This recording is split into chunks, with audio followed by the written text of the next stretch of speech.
Muito bem. Acho que a gravação já está direitinho. Então, uma boa noite para todo mundo. Sejam bem-vindos e bem-vindas ao 21º Seminário de Filosofia Clínica. Como sempre, chegam novos inscritos, ainda bem, né? Então, eu dou boas-vindas e informo que a programação de cada seminário segue o seguinte cronograma.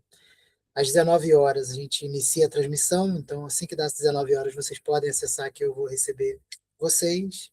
Às 19h05, a gente começa, eu faço a apresentação do palestrante do dia. Às 19h10, o palestrante começa a falar. Ele tem mais ou menos ali até às 19h40 para concluir a apresentação e abrir o diálogo com os participantes. Aí, das 19h40 até as 20 horas, a gente tem esse diálogo até o encerramento. A ideia de ficar com um tempo curtinho assim é, de fato, também para dar aquele gostinho de quero mais, e aí querendo mais no mês seguinte sempre tem. Né? Os seminários são realizados na última quarta-feira de cada mês, de janeiro a novembro, por razões óbvias, em dezembro a gente não tem na última semana. Eles são gravados e um mês depois publicados no meu canal do YouTube. Então, só procurar Miguel Ângelo Caruso lá que vocês vão achar. Inclusive, o do mês passado eu ainda não publiquei, mas eu devo publicar ainda essa semana. Somente aparece nos vídeos quem abre o microfone para perguntas e interações. Então, caso não queiram aparecer, basta não ligar o microfone. Sugiro sempre que deixem a câmera, não é uma obrigação, mas é uma sugestão. Né? Sempre a câmera aberta para que o palestrante do dia tenha a noção de que está interagindo com cada participante e não com a tela do computador. Eu informo que enquanto vocês estiverem no grupo do WhatsApp, vocês estão inscritos para os seminários e por isso poderão participar das próximas apresentações sem a necessidade de refazer a inscrição. Então, enquanto estiver lá no grupo, vocês estão inscritos. Hoje, quem vai falar com a gente é Paulo Alves Filho.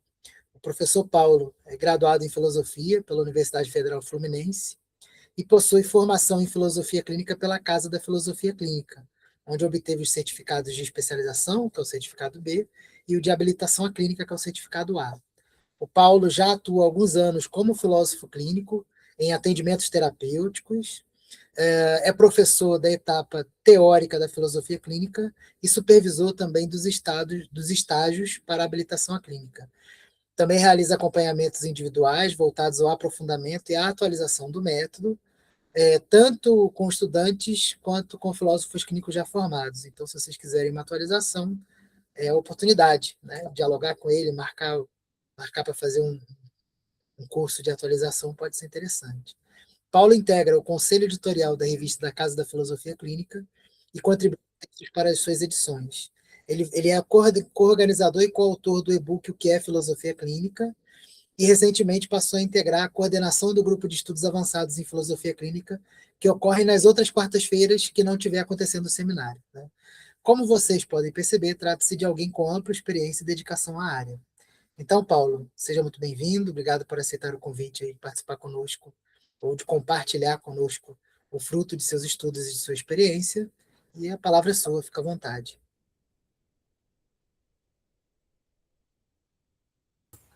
Muito obrigado, Miguel. Boa noite, pessoal. Muito obrigado pela presença de vocês. Miguel, muito obrigado pelo espaço, pelo convite. Eu acho que o Miguel, agora nessa apresentação, ele tocou num assunto que é fundamental, né? Isso daqui, esses encontros que acontecem, eles são frutos das pesquisas. O que fundamentalmente são pesquisas em filosofia clínica? É a ideia da compreensão dos fundamentos versus a prática. E qual o resultado que você tem disso, né? Do uso prático daquilo que existe como um fundamento da filosofia clínica. Né? Eu não gosto de chamar de teoria, porque eu não vejo a filosofia clínica muito como uma teoria, não é uma proposta da universalização das coisas, né, do estudo das macro-relações, pelo contrário, é uma metodologia de pesquisa que visa buscar aquilo que é a indivisibilidade, né, do sujeito acontecendo, né, onde talvez seja a maior dificuldade, né, a gente não pega um retrato, a gente não tem um padrão estático, né, a gente compreende a pessoa enquanto ela vai, à medida que ela vai sendo, digamos assim, né, e muito do intuito aqui dos seminários é mostrar, né, o que acontece num ponto de vista, talvez, da atualização sobre a metodologia. E, por isso, eu escolhi hoje um tema que eu acho muito interessante, né, que é um tema fruto justamente dessas pesquisas. É um tema que eu não vejo como muito difundido, não são poucas pessoas que pensam ou na forma, o que tem a forma de pensamento, né, segundo o que eu vou apresentar agora, mas mesmo assim não é uma coisa muito difundida, né, em filosofia clínica. Hoje, eu não preparei nenhuma apresentação, né, como eu faço às vezes. Eu acho que o encontro é mais curto, vale mais a pena fazer uma apresentação oral, mostrando um passo a passo, investigativo, né, dessa pesquisa, e depois abrir para algumas perguntas para troca, porque o fundamental, né, a gente também fazer essa colocação das opiniões, né, às vezes das discordâncias, eu acho isso muito, muito importante.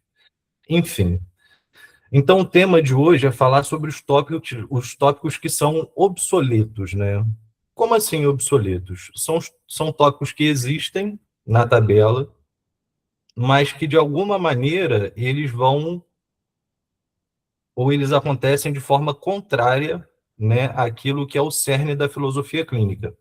E, enquanto cerne da filosofia clínica, o que eu preciso que vocês entendam é que eu estou falando de singularidade, né? A proposta que faz com que nós encontremos aquilo que nós chamamos de singularidade, que segue um determinado parâmetro de investigação que possui uma lógica interna que é própria e que pode ser compreendida e exercida por qualquer um, né? Por isso que eu sempre gosto de dizer, depois que o Lúcio formou as primeiras turmas, a filosofia clínica ela ganha uma vida própria, né? Que independe do seu criador e as coisas se desenvolvem como se desenvolvem hoje, né? Então, a única coisa que eu acho que pode unir, digamos assim, a forma do pensar na filosofia clínica é ter como um parâmetro ético a singularidade e fazer todo o confronto de pesquisa com aquilo que pode ou não pertencer a essa ideia, né? Para isso, a gente vai falar hoje de 5 tópicos, né, da estrutura de pensamento. Esses tópicos, de alguma forma, eles entram em atrito com algum ponto da filosofia clínica de uma maneira prática, quando a gente vai para o consultório. Alguns que são confrontados pela lógica que eles oferecem, e outros pela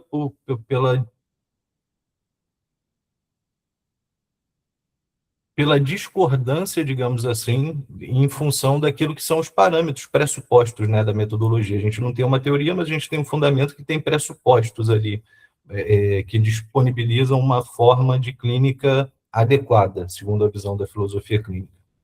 Então, o primeiro tópico se chama discurso completo e incompleto. Uma coisa, antes de eu começar a falar desse tópico. Sobre alguns eu já escrevi, e existem alguns textos na revista. Outros, o Miguel já escreveu, né? Às vezes, em um mesmo texto, tem a crítica de mais de um deles. Então, se vocês se interessarem por conhecer e quiserem referência, depois procurem ali no grupo, vocês podem procurar o meu número, o número do Miguel, e mandar uma mensagem individual pedindo esses textos, e aí a gente encaminha para vocês, tá bom? Então, o primeiro tópico é o discurso completo e incompleto. O discurso completo e incompleto tem como uma premissa a noção de que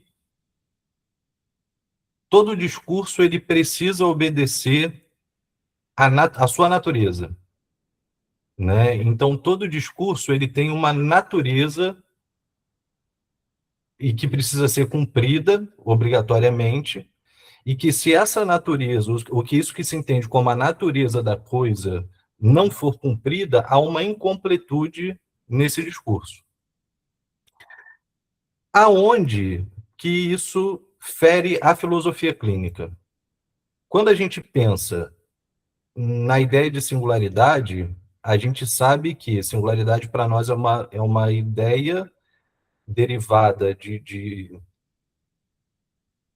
dos fundamentos que estão em nós, não estão no partilhante, que nos margeiam nesse processo de conhecimento, e que existem certos parâmetros necessários para que você as alcance, para que você a alcance ou se aproxime dela. A aproximação é uma linguagem que o Miguel usa no livro, Introdução à Filosofia Clínica, que eu gosto muito. Nesse sentido, essa metodologia tem talvez mais um intuito de tolir você, que é o terapeuta, do que aquela pessoa que está sendo escutada. Pelo contrário, toda a liberdade que aquela pessoa ganha, e que é a parte bonita, digamos assim, da filosofia clínica, acontece a partir justamente da execução de qualidade do método que se refere a você, a sua forma de ler, a sua maneira de se comportar, e que fundamentalmente a noção de discurso completo e incompleto, ela pode ir contra a noção que a própria estrutura de pensamento tem sobre a coisa. O que eu quero dizer? Por exemplo, se uma pessoa entra na faculdade, faz o vestibular, quer entrar na faculdade, cursa todo o pré-vestibular, faz o vestibular, entra, cursa toda a faculdade, faz todas as matérias, e resolve não defender o TCC. Ou até faz o TCC, mas não marca a banca, sai da faculdade, porque, na visão dela, tudo aquilo que era desnecessário coletar enquanto conhecimento, ela obteve. E, para ela, a motivação ou a expectativa em relação àquele curso foi cumprida. Nesse sentido, a gente deveria entender que o discurso para ela foi completo, na visão dela. A metodologia diz que, se a natureza da faculdade é a formação e o recebimento do diploma, esse discurso teria de ser incompleto.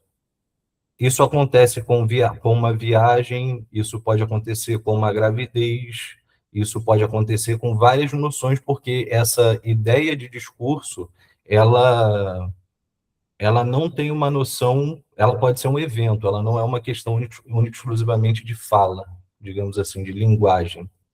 Então, nesse ponto, há um embate entre aquilo que a própria metodologia prega, que é essa noção de que a singularidade deve sobressair, né, e deve ser encontrada sem pressupostos, e aqui a gente encontra pressupostos que estão fora das noções que a própria estrutura de pensamento ou a singularidade pode evidenciar. E isso se faz contraditório, né? Então, nesse sentido, esse é um dos tópicos que, se entra no teu processo de clínica, ele pode incorrer em você ficar dando voltas ali, círculos, porque você não consegue, às vezes, propor uma ligação entre as estruturas, ou estruturalmente ali no método adequado, porque você pode perder partes, ou a atenção a partes que são mais essenciais e que e que são mais evidentes do que essa noção de discurso completo e incompleto. O segundo tópico é a estruturação de raciocínio. A estruturação de raciocínio,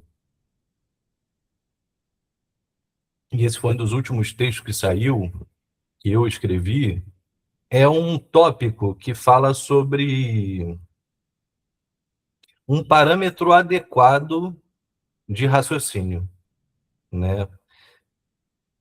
Existe na filosofia clínica, o Lúcio tem vários áudios, tem muita coisa na internet, muita coisa registrada, então às vezes é meio difícil de pensar da onde que a gente retira o quê, né?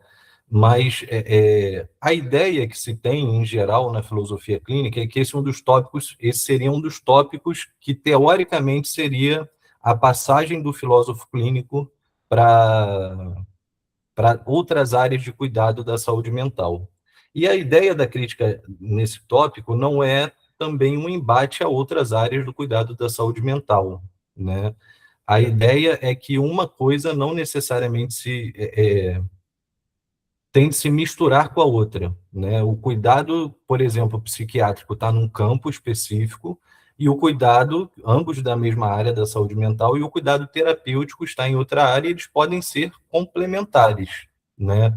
Mas a ideia da estruturação de raciocínio pressupõe uma organização prévia de um raciocínio bem estruturado.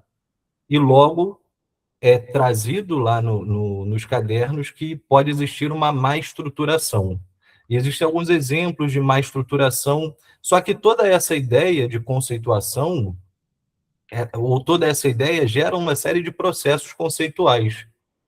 Tem como uma consequência uma certa noção normativa. Isso, fundamentalmente, é ou vai contra a noção de singularidade, né? Porque a singularidade, a ideia dela é justamente aquilo que a torna diferente. Mesmo que você use a estruturação de raciocínio, pensando que a pessoa pode estar estruturada e desestruturada em função dela mesma, ou daquilo que você a conhece, o que mais importa não é essa noção de estruturação e desestruturação, que pode cair na questão normativa também. O importante é a noção descritiva dos elementos que você encontra que são diferentes daquilo que você conhece como dado padrão. E o que se apresenta como diferente do dado padrão, como, por exemplo, uma esteticidade bruta para a pessoa que tem outros submodos diferentes desse, né, para efetivar as suas relações, isso não quer dizer necessariamente que seja uma desestruturação, né? Isso pode ser, inclusive, uma coisa coerente em relação ao que acontece no momento, né? Às vezes, se uma pessoa passa um susto, não é a esteticidade bruta, o choro não é muito o submodo que ela usa e ela começa a chorar desesperadamente, ela não necessariamente está desestruturada em relação à sua estrutura de pensamento, né? Mas aquilo é um dado atualizado em relação ao que é o padrão que você sempre conheceu, né?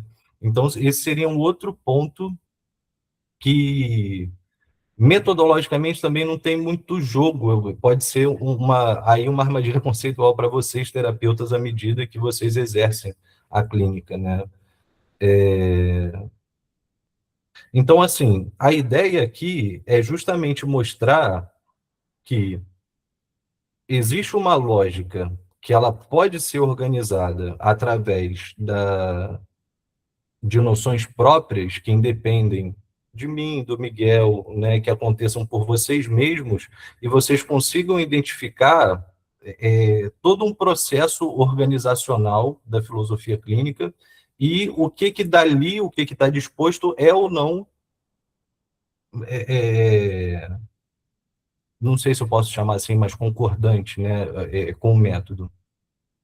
O outro tópico é a singularidade existencial, né?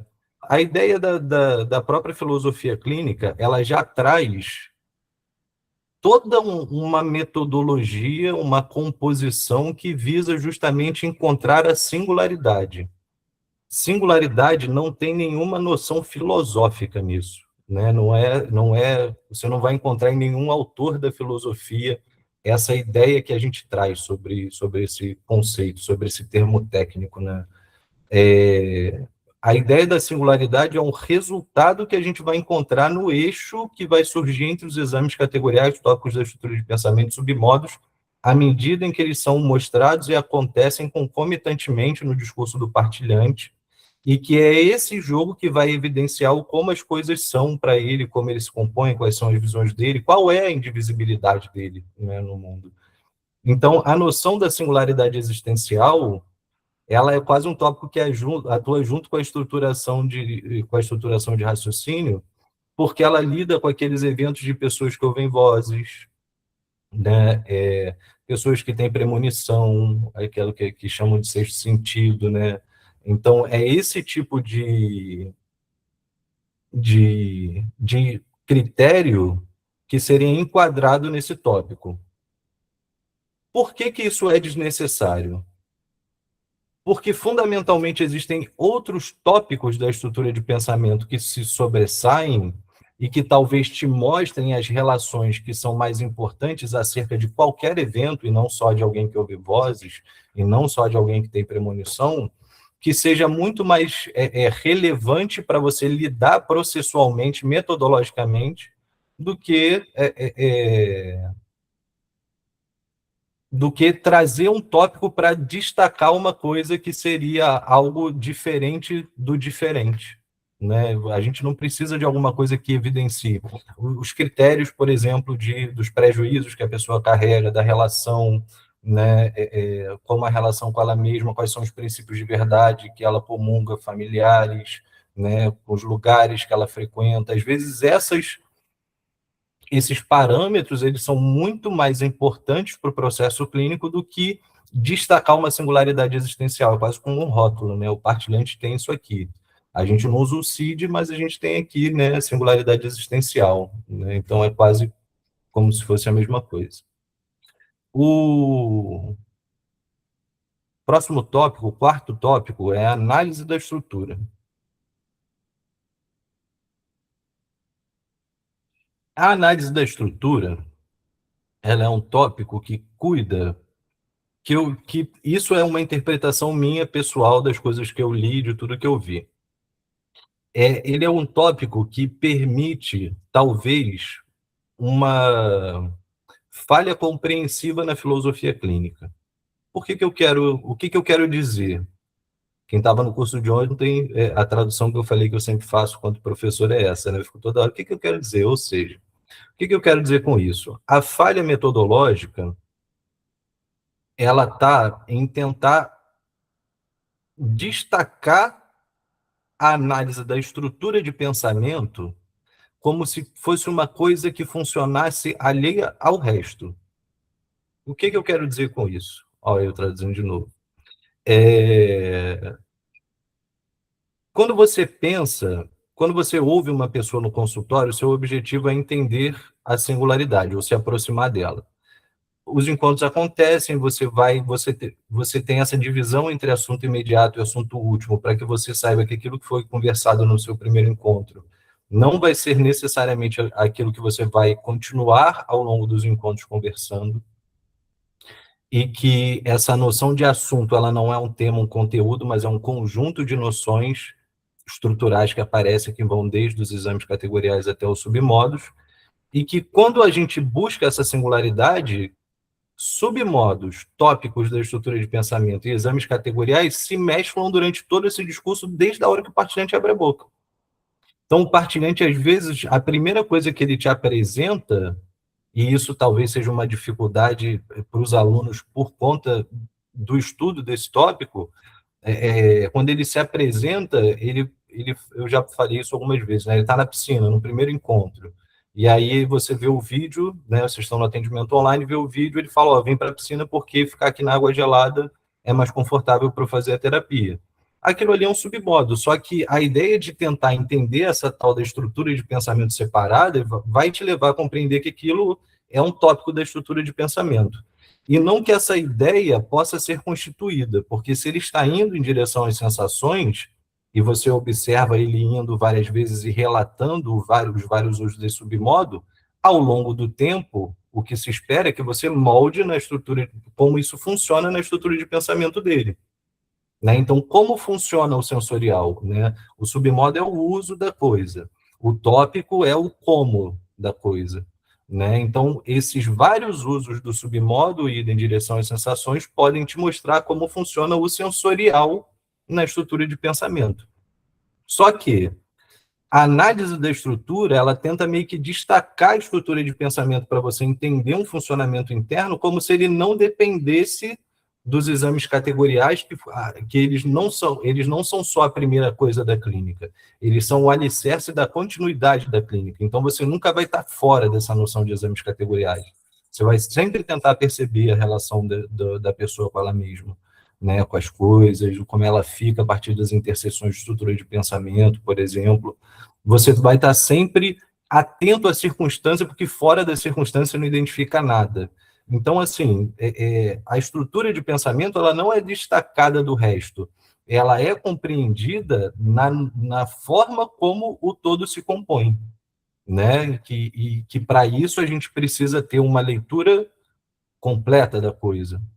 Então, eu já vi algumas pessoas perguntando, tá, mas onde é que a singularidade se encontra? A singularidade está no eixo, a singularidade não está em nenhuma parte. A estrutura de pensamento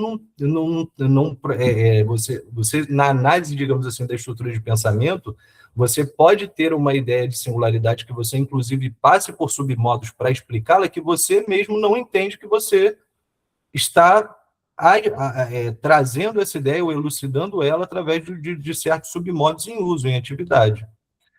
Até porque um outro fundamento da proposta da análise de estrutura é tentar evidenciar se ela é forte, fraca, permeável, impermeável, né? E isso é um rótulo, né? Isso é uma conceituação, você bota aquilo ali num grupo. A filosofia clínica trabalha com descrição. A ideia dela é descrever os elementos. A gente não interpreta as coisas, a gente acolhe aquilo que é dito, da maneira como é dito, literalmente, e se a gente precisa entender o sentido e o significado de alguma coisa, a gente busca no partilhante. Né? A gente não pode trazer conceitos para tentar explicar. E essa ideia do uso do discurso que o partilhante faz é justamente uma análise da integralidade que só pode ser explicada nas suas descrições, né? Então, esse é um ponto onde a análise de estrutura, isso é uma opinião pessoal minha, ela pode, inclusive, colaborar para que haja uma ruptura, eu acho, no processo de compreensão, né, de como acontece a relação entre os três eixos principais da filosofia clínica. Em certa forma, se a gente não usa, por exemplo, a análise de estrutura, o que acontece com os alunos em processo de formação? Aquilo que a gente tenta mostrar sempre é a ideia de autogenia. A autogenia, ela é ensinada desde o início, assim como a interseção de estrutura de pensamento, por exemplo. Todo mundo que teve aula aqui estudou antes a interseção de estrutura de pensamento, para entender o que acontece entre você e o partilhante, mas depois, quando estava estudando lá os tópicos da estrutura de pensamento, muito tempo depois, teve de estudar de novo a interseção de estrutura de pensamento, porque é um dos tópicos. Né? Então, você fala sobre a relação de vocês e depois você retoma falando sobre a interseção do teu partilhante com outras pessoas, né? As interseções, as pessoas costumam usar esse termo, né? Interseção para aquilo que acontece entre os tópicos, exames categoriais, enfim, essa relação. Então, a ideia, se você consegue ensinar o movimento da autogenia, que é aquilo que tem a capacidade de melhor captar a singularidade em acontecimento, você não precisa mais da análise da estrutura, porque ela abarca, inclusive, o estudo que deveria ser ocupado ali na análise de estrutura, ela vai além. Né? Então, por isso, esse seria também um outro tópico, né, obsoleto. E o último tópico é a matemática simbólica. Né?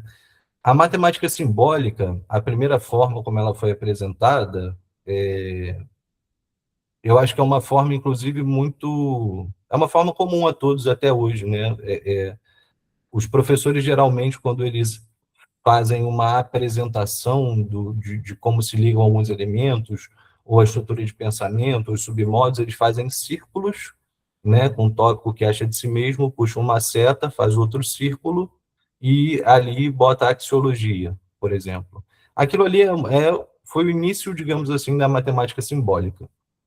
A matemática simbólica, no seu desenvolvimento, nessa proposta inicial de exposição do partilhante para trazer uma coisa visual, né? Se vocês pararem para pensar, tudo isso que a gente aprende ao longo do curso é um processo mental que você adquire e monta para que você possa receber um discurso. Na matemática simbólica, essa serventia de tornar isso um pouco mais palpável era funcional. E tudo que a gente está discutindo aqui é realmente funcionalidade, né? O que vale, o que não vale, o que é contraditório ou não. Mas, à medida que essa ideia vai se desenvolvendo e que se atrela à ideia das bases categoriais, onde existe uma leitura de mundo que já extravasa a visão que o partilhante tem sobre as coisas, né? O que são as bases categoriais? É uma leitura, digamos assim, em comum que todos deveriam ter, que extravasa o partilhante, que não vem do discurso dele, né? E que, de alguma maneira, o afetariam. Então, a questão da internet, essas questões, né, que aí vão parar sobre outros tópicos da estrutura de pensamento, porque é onde você já bota um como o mundo parece de uma certa forma. Né? Então, todos esses desenvolvimentos acabaram trazendo contradições à medida em que ela se desenvolveu.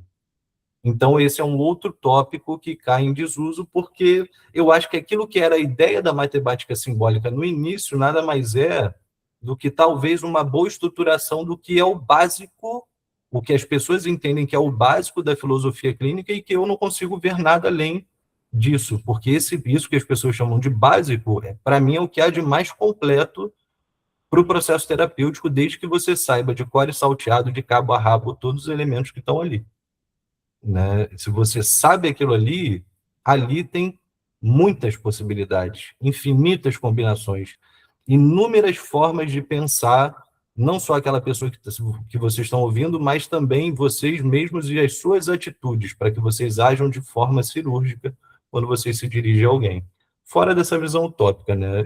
Dentro da realidade, mas que vocês tenham a maior assertividade possível quando o fizerem. Né? Então, eu queria agradecer o espaço, né? Queria, mais do que isso, perguntas, né? Porque eu acho que esse é um tema muito falado, eu acho que às vezes esse tema pode ser até um tema desconfortável, né, em ser conversado, mas eu gostaria que vocês fizessem perguntas. Quem não quiser que a imagem apareça, fecha a câmera e abre o microfone, e aí só aparece a câmera, né, a câmera em cinza, ok? Muito obrigado, Miguel. Agora, se você quiser coordenar as perguntas, fica à vontade. Obrigado, Paulo, pela apresentação. E vamos abrir aí agora. Quem tem dúvidas, comentários, inquietações, pode falar em áudio, também pode escrever, se for o caso também, aqui no chatzinho aqui. Eu tenho uma inquietação. Vai lá, Jandira. Eu não sei nem se devo. Eu tenho me policiado para não fazer. Eu estou aqui ouvindo. Quando você fala de tópicos obsoletos, enquanto você ficou falando de discurso completo e incompleto, de singularidade essencial, e raciocínios estruturados, eu fui indo e, você tem razão, fere a singularidade. Quando você chegou em análise da estrutura, aí eu fiquei assim, me chamou a atenção uma coisa, eu não tenho muita certeza do que vou dizer, mas até onde eu tinha estudado, neste momento, o filósofo clínico, ele pegava tudo que ele tinha feito, anotado, e ia ver os choques entre tópicos. Eu tinha aprendido assim. Aí você coloca de uma forma que aí me chamou a atenção uma coisa. Se eu tenho uma tábua de tópicos, esses tópicos fazem parte da estrutura. Onde uma análise de estrutura estaria num tópico? Na estrutura, seria um tópico de uma estrutura de pensamento. É como se dissesse assim, esse partilhante, a axiologia dele choca com... Mas o partilhante, ele não... Ele tem um tópico, análise... Aí me chamou a atenção para uma coisa. E assim como se dá na matemática simbólica. Esses dois tópicos me chamaram a atenção para uma coisa que eu não sei, parece que a tábua de tópicos ela tem uma dupla face, uma duplicidade, que é tanto os tópicos de uma estrutura de pensamento de um partilhante, como um serviço.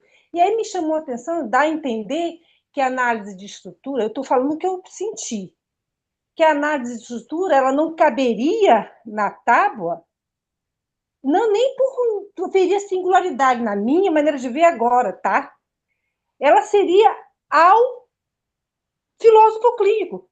Eu fiquei me perguntando assim, Mesmo que eu dá um retrocesso aí e vamos não pensar nos tópicos obsoletos. Eu estou aprendendo, então está ali a análise de estrutura. Então, aonde eu vou ver no discurso de um partilhante, o que seria a análise de estrutura como tópico da estrutura de pensamento? E aí me chamou a atenção, eu diria assim, que a análise de estrutura e até a matemática simbólica, elas não seriam tópicos se eu pensar na tabela como tópicos de estrutura de pensamento de um partilhante. Não sei se eu me fiz entender. Desculpa, eu estou confusa. Porque eu também sei que a tabela, a tábua de submodos, descreve submodos do partilhante. Coisas que eu vou encontrar naquela criatura que está diante de mim. E aí eu estou confusa, Eu queria registrar mais uma confusão que fez na minha cabeça agora do que outra coisa. Mas eu acho que eu entendi sua confusão. Na realidade, eu não creio que isso seja uma confusão. Eu entendi o que você quis dizer, eu não achei confuso. Para mim, foi compreensível. O que acontece? Você acabou de perceber que tem na tabela ali um tópico que não está na pessoa, que serve para mim. É isso. Então, a pessoa não tem uma análise de estrutura, né? A análise de estrutura eu faço em relação a ela. É esse o ponto, não é? Sim, sim, porque gente, olha só, eu não atuo, eu sou uma estudiosa. E me lembra que quando eu estudei análise de estrutura, quando eu fiz meu estágio, seria assim, um momento em que eu, depois de muito colher, eu estaria com um mapa e iria começar a perceber assim, olha só, estou analisando a estrutura desse partilhante, a axiologia dele é muito forte e está chocando com emoções. Por isso que ele está com esse conflito existencial. Eu lembro até de um exemplo do Fiorato. Mencionei o nome, não devia ter mencionado. Mas, assim, é por isso que está em dúvida se tem ou não uma restauração extraconjugal, ou coisa do gênero, tá? Só para dizer. Então, aí eu fiquei pensando assim, então eu entendi errado o que é a análise de estrutura. Eu, enquanto partilhante, na minha estrutura de pensamento, tenho a análise de estrutura, eu faço. Isso está me chocando. Não me chocou absolutamente quando você falou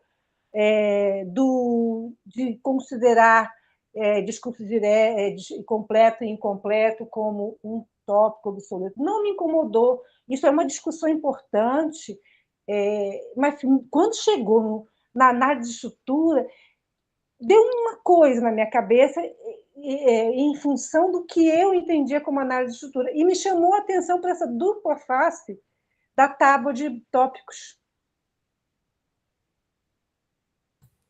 Então, aí que tá. A grande questão é a seguinte: esse tópico, ele é um tópico que tem uma serventia para o filósofo clínico, realmente.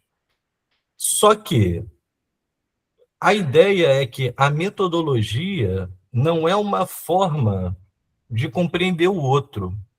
Perdão, é uma forma de compreender o outro, mas não é uma forma de universalizar a questão humana. Eu acho que esse aí que está o ponto. O que eu quero dizer com a minha fala? Não é o homem ou a humanidade tem o tópico que acha de si mesmo. Eu, filósofo clínico, uso um parâmetro que se chama tópico que acha de si mesmo para colocar nesse critério todas as visões que a pessoa tem como ela é. E a mesma coisa os outros tópicos. É isso que eu digo é isso que eu quero dizer quando eu falo que a metodologia ela está na gente. Ela não está na pessoa que a gente está ouvindo.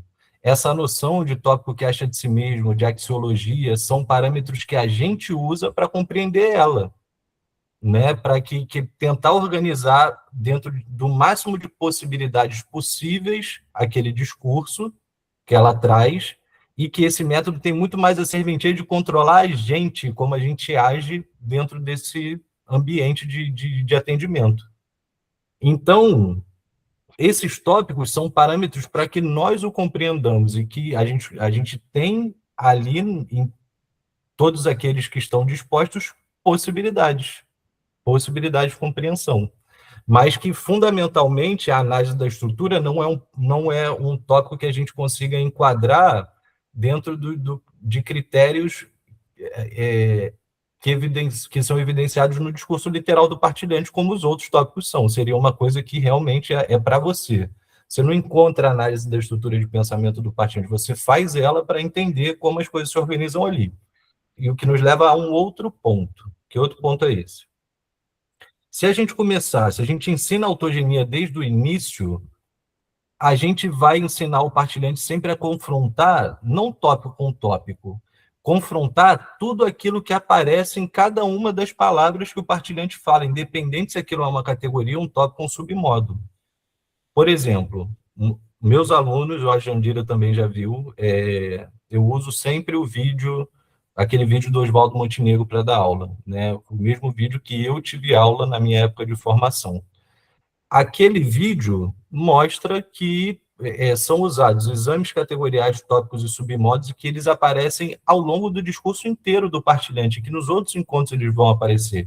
E que, para a gente compreenda de forma coerente aquele discurso, a gente precisa valer da integração dessas todas partes e do que elas fazem umas com as outras, porque elas é que nos vão mostrar a singularidade. E não separar, na hora de ensinar, que você tem que ler primeiro a estrutura de pensamento, depois você lê o submodo, entendeu? É tudo junto, o submodo vai aparecendo junto, alguns submodos ficam sem sentido, porque você não entende o que ele está efetivando da estrutura de pensamento, outros submodos aparecem, são eles que vão gradativamente dar sentido do como as coisas são na estrutura de pensamento, tópicos são evidenciados a todo momento, entende? É o movimento que você precisa saber o que cada um deles são e como eles se organizam no discurso para que você tenha o que é o sentido do partilhante. Então, se você usa a autogenia para isso e vejam bem, eu quero deixar uma coisa clara. Eu não estou dizendo que na hora da formação do aluno, eu não ensine isso. Eu ensino como mostro o caderno, pego referência bibliográfica e apresento a crítica. Né? Então, não é como se o tópico fosse obsoleto e não vamos mais falar dele, até porque eu acho que é uma coisa, do ponto de vista histórico, interessante de ser discutida. Né? Eu acho que isso faz parte da composição histórica da filosofia clínica.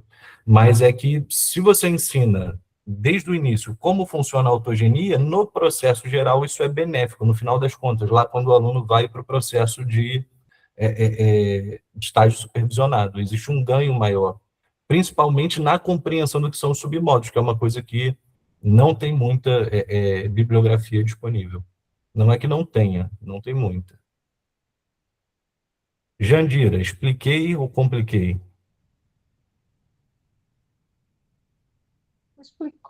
Explicou.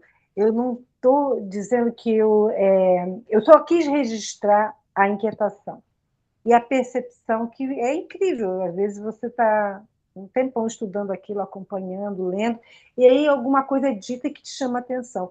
Sim, explicou. Eu queria deixar claro que eu estou registrando o meu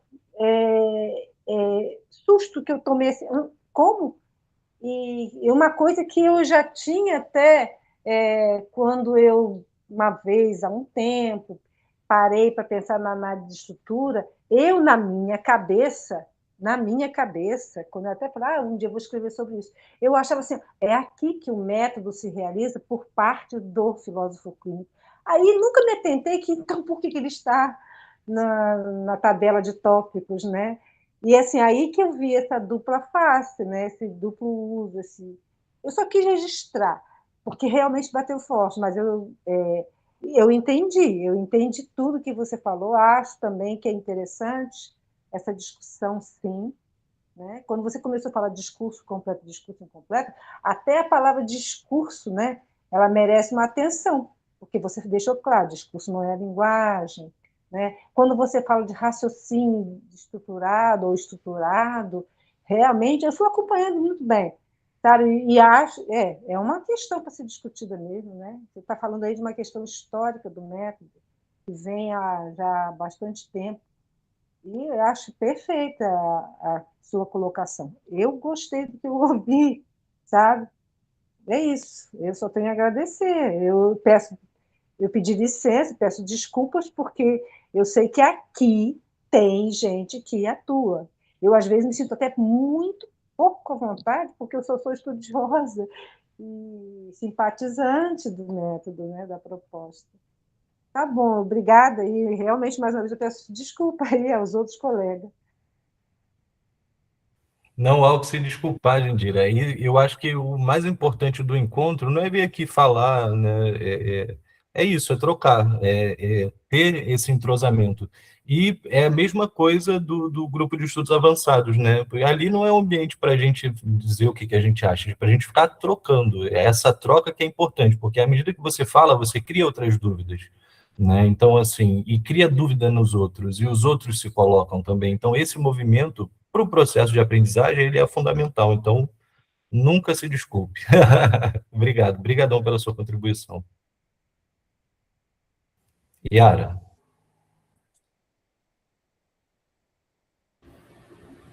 Arruma a bagunça que tu provocou agora.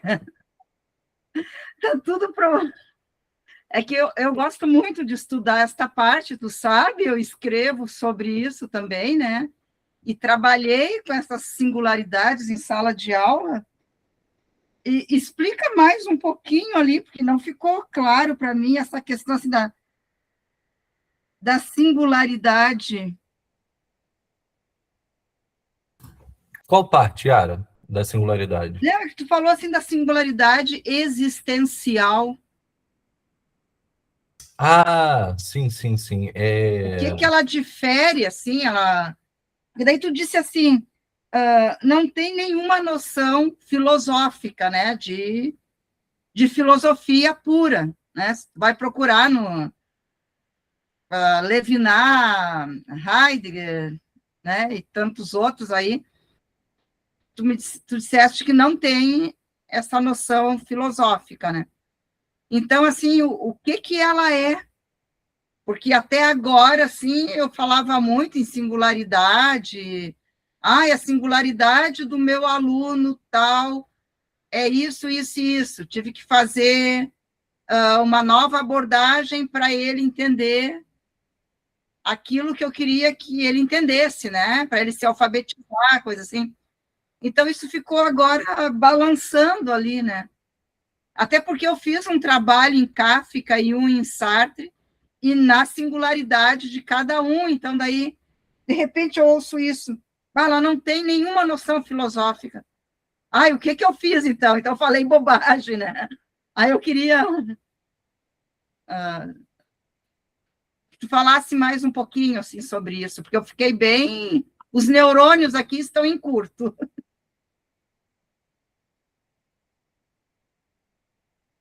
Yara, pedir só um favor. Você pode fechar o teu microfone enquanto eu falo, senão ele fica interferindo na gravação. Muito obrigado. Então, o que eu falei foi sobre o tópico 19, que é o tópico de singularidade existencial. O tópico de singularidade existencial, ele trata daquilo que seria a singularidade, isso é uma forma jocosa de falar, né? A singularidade do singular, né? Que seria a pessoa quando ouve voz, né? Quando recebe mensagem do além, tem premonições. Isso deveria ser enquadrado nesse tópico. E existem outros tópicos que, no jogo metodológico, na compreensão clínica, podem ser mais caros nesse processo de compreensão, do que destacar ou evidenciar alguma coisa que seria quase que como um rótulo, né? Seria o avesso daquilo que é a sua proposta. Mas esse entendimento, Yara, não mexe em nada com a noção de singularidade que a gente tem no método, né? A noção de singularidade que a gente tem no método é o resultado entre não, né? Que surge do eixo entre os exames categoriais tópicos da estrutura de pensamento submódulos. Todos os outros tópicos da estrutura de pensamento, todo o resto, digamos assim, da filosofia clínica, permanece a mesma coisa, inclusive essa noção de singularidade. Quando eu falei que não tem uma noção filosófica, porque o que é a filosofia? Ou o que é uma parte do processo do exercício filosófico? Se eu vou investigar o que é ético, eu vou investigar o que é ético para todo mundo. Se eu vou falar sobre o que é bom, sobre o que é o bem, eu vou falar de uma forma universalizante para todos, né? A filosofia clínica, ela busca o contrário disso, ela quer buscar a indivisibilidade, o indivíduo, a singularidade. Mas ela não é uma proposta filosófica, ela não é uma forma de você filosofar o mundo e as coisas. Ela é algo feito única e exclusivamente ali para o consultório, né? Ela é um parâmetro que vai te guiar na forma de compreensão de um discurso, buscando entender, fora de qualquer outro pressuposto, que não seja do próprio partilhante, daqueles disponíveis pelo método, quem aquela pessoa é, como ela funciona, e de acordo com tudo que você entende, o que você pode para fazer naquela estrutura ali para beneficiá-la. Ok? Muito obrigado. Obrigado pela pergunta. Quem mais? Jacques, por favor. Bom, Paulo, em relação ao discurso completo, digamos que a pessoa, então, ela começa um curso e não consegue terminar, ela começa uma faculdade e não consegue terminar, e isso gera uma angústia para ela. E o que acontece? Ela acaba caindo numa armadilha conceitual. Então, esse discurso completo não seria bom ser trabalhado pelo filósofo, não precisa dizer necessariamente que ele tenha ou não, porque eu vi muitos casos já de pessoas que não conseguem terminar alguma coisa, e elas ficam numa angústia. E por que elas não terminam? Claro que você vai descobrir, através dos tópicos, se é a emoção que ela tem, se é como o mundo parece, o que aconteceu, o que não aconteceu, essa investigação. E eu acho que esse discurso completo levaria nesse ponto, nesse sentido, porque você vai trabalhar um tópico que pode virar uma armadilha conceitual. Então, na minha opinião, eu acho que o discurso completo e incompleto, quando ele foi feito, seria mais para a pessoa, no sentido que ele fala, a pessoa não consegue, vai até uma cidade e não termina né, o caminho. Isso também acho que não tem nada a ver, mas se for uma angústia existencial ou alguma coisa nesse sentido, será que discurso completo não seria? E outra coisa em cima da singularidade existencial. Digamos que essa pessoa, ela tem muitos fenômenos anômalos. Ela tem telepatia, ela tem mediunidade, e ela começa a se sentir mal com isso, porque ela não entende o que isso significa. Não quer dizer que, através desse tópico chamado singularidade existencial, se é singular é para ela, certo? Eu posso trabalhar em cima disso como um elemento apenas, não trazendo isso como algo que possa trazer ela, vamos dizer assim, como o normal ou anormal.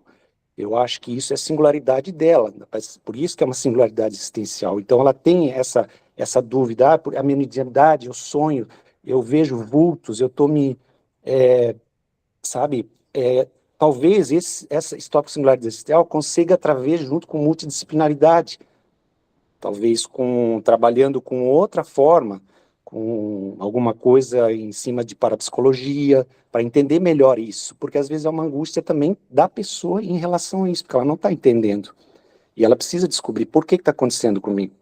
E aí você teria que fazer, eu acho, um acesso multidisciplinar através de outras, não, claro que ela não vai saber que é a parapsicologia e tal, você vai entrar nisso para tentar entender melhor, né?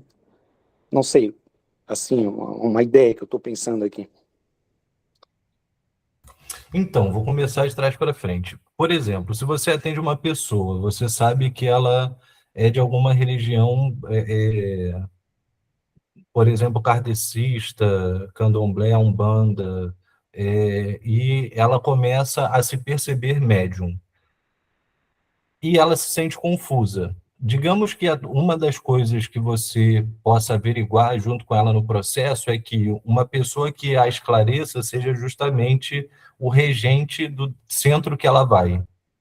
Quando você faz esse caminho, você está usando o princípio de verdade, os prejuízos dela, a relação dela com o lugar, a interseção que ela tem com as pessoas, que são muito mais caros para que você tome, para que você esteja consciente da sua atitude e faça alguma coisa, né, do que você rotular ali uma singularidade existencial, porque da forma como você apresenta, é como se você destacasse o singular do singular, como se a própria ideia de singularidade já não fosse o suficiente. E aí, o nosso objetivo é esse, é de tudo que a pessoa pode ser indivisível, essa é mais uma das características que... E aí que tá, o método não é para a gente colocar alguma coisa nela, é um guia para a gente ter como uma forma de cuidado, uma forma de compreensão e cuidado. Então, eu acho que para o jogo metodológico de compreensão e para a tua tomada de atitude que é submodal, ficar rodando ali na singularidade existencial, ela pode ser meio que um mato sem cachorro, sabe? Agora, uma outra coisa que o Miguel aqui respondeu, enquanto você falava sobre o discurso incompleto, completo e incompleto, uma das coisas que você falou, e aí que eu buscaria frisar mais, a pessoa começa, a coisa não termina. A minha forma de investigação, a minha visão não seria sobre a incompletude do discurso, seria sobre o que está acontecendo nessas buscas. Entendeu? Essa seria a minha forma de prestar atenção em alguma coisa que fosse mais objetiva. Né? A pessoa fala, eu quis fazer tal, mas não continuei. Aí eu tentei, queria e não fiz. Eu vou busca, busca, busca.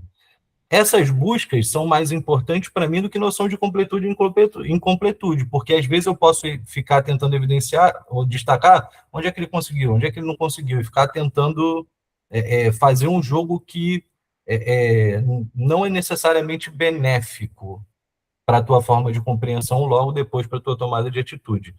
E o ponto que o Miguel trouxe que eu achei interessante é que aquilo que seria o principal, você já teria percebido que seria armadilha conceitual.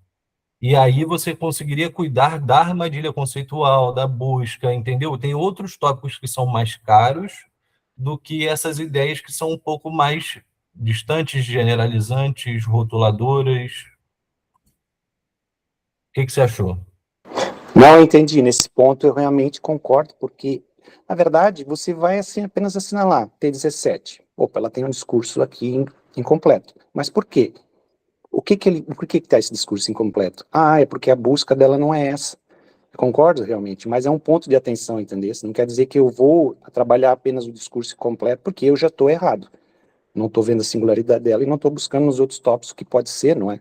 Até os próprios exames categoriais, nesse ponto, ela pode estar com alguma coisa nos exames categoriais também, né? Um lugar que ela está, que seja, vamos dizer assim, na família, ou seja lá o que for. Então, realmente, eu concordo nesse ponto. E não é assim, é só realmente, por que esse discurso incompleto? Entendi, porque aqui ela está buscando e ela não consegue buscar. Por quê? Porque ela foi colocada na família que ela tem que ser médica, mas não é, a busca dela não é ser médica, é veterinária. Então ela sempre vai saindo desse, e não acaba a busca nunca saindo como ela quer, né? Então eu concordo nesse ponto, sim. Então, aí essa ideia justamente que eu quero trazer. A ideia não é que o problema está na categoria, mas que o percurso feito da ligação de todas as coisas, inclusive dos tópicos e dos submodos, vão evidenciar o que está nessa estrutura onde uma das partes é a categoria. Por quê? Porque quando a pessoa diz assim, ir para aquela casa me deixa triste, o que está te explicando a relação da categoria é um tópico, é emoção, entendeu? Lá eu fui muito triste, lá naquela casa eu fui muito triste. A relação do tópico que acha de si mesmo com aquele lugar, né, evidenciado pela emoção. Então, uma coisa sempre vai precisar da outra. E aí o problema não é necessariamente na categoria ou no tópico, é na relação das coisas. E se eu falo que o problema é na relação das coisas, logo você vai ser sempre obrigado a descrever. E esse que é o grande lance. Entendeu? Fazer com que você descreva ponto a ponto, e que a explicação daquilo que você precisa evidenciar ou mostrar na hora, se você tiver numa supervisão, por exemplo, está na descrição dos elementos e qual é o sentido que eles fazem a partir do momento que eles são descritos. Mas muito bom, Jadson, muito bom. Muito obrigado pela sua contribuição. Legal. Seria a autogenia já sempre em cima, né? A autogenia sempre verificada. Desde o primeiro encontro, a gente está montando a autogenia, desde o primeiro encontro. Por isso que eu trouxe a ideia da análise da estrutura, porque se você está de olho desde o início na autogenia, em tudo que aparece, como que se compõe, como, né, aí você nem precisa de análise de estrutura, né? Não existe essa hora de parar para analisar, né? Todo momento você está analisando. Obrigado, Paulo. Eu que agradeço a sua contribuição. Muito obrigado. Muito bom, gente. Muito obrigado aí. Já estamos já nos finalmente. Agradeço mais uma vez ao Paulo pela disponibilidade em fazer a apresentação, aos colegas aí que apresentaram suas inquietações, suas dúvidas, seus comentários. Eles são sempre muito bem-vindos. Como o Paulo falou, uma das principais partes dos seminários e até dos nossos grupos de estudos é justamente essa possibilidade da interação, das dúvidas. Acho que isso que enriquece o nosso diálogo aqui. E lembrando aí que mês que vem tem mais. Então, se animem. Acabei de publicar o vídeo que foi lançado do seminário do mês passado, então quem quiser reassistir o do mês passado está lá. E o desse do Paulo agora vai estar lá no YouTube. Tá certo? Muito obrigado, gente. Uma boa noite. Paulo, se tiver mais alguma coisa para comentar, fica à vontade. Não, queria agradecer você pelo espaço, sempre, mais uma vez, um incentivo à parceria. Queria agradecer também ao Eduardo, que mandou uma mensagem aqui. Muito obrigado pela presença de todos hoje. Obrigado, mais do que tudo, pela participação. Eu sempre falo isso para vocês, a participação ajuda, inclusive, para quebrar o gelo, para deixar a pessoa que está do lado de cá mais tranquila para falar, né? Então, assim, muito obrigado pela participação de todos vocês. Contribuem muito, né, para que tudo isso aconteça. Na realidade, isso aqui só acontece para vocês e por vocês, e só vai acontecer se vocês estiverem aqui, né? Então, muito obrigado por sempre continuar incentivando a gente, porque eu acho que é uma forma também que vocês honram todo o esforço, né? Apenas estar aqui, né? Então, muito obrigado. Obrigadão mesmo. E lembrando aqui que as pessoas que aparecem aqui para falar são das pessoas que aparecem para participar, né? Então, eu não tenho chamado pessoas de fora desde o início, foram com raras exceções. Quem tá apresentando o conteúdo é porque já frequenta aqui. Ainda que às vezes não consiga vir a todos, mas sempre que pode, vem. E a ideia é essa, a gente construir um seminário onde todo mundo fala, né? Pelo menos quando eu fiz o seminário na faculdade era assim, todo mundo fazia uma apresentação de alguma coisa. E a ideia é que aqui, pouco a pouco, também a gente tem a oportunidade, se não de todos, mas de pouco a pouco, muitas pessoas daqui poderem trazer aqui, comentar, dialogar. E é isso. Obrigadão, gente. Uma boa noite. Até mês que vem. Obrigada, Paulo. Obrigada, boa noite. Boa noite. Tchau, tchau, gente. Boa noite.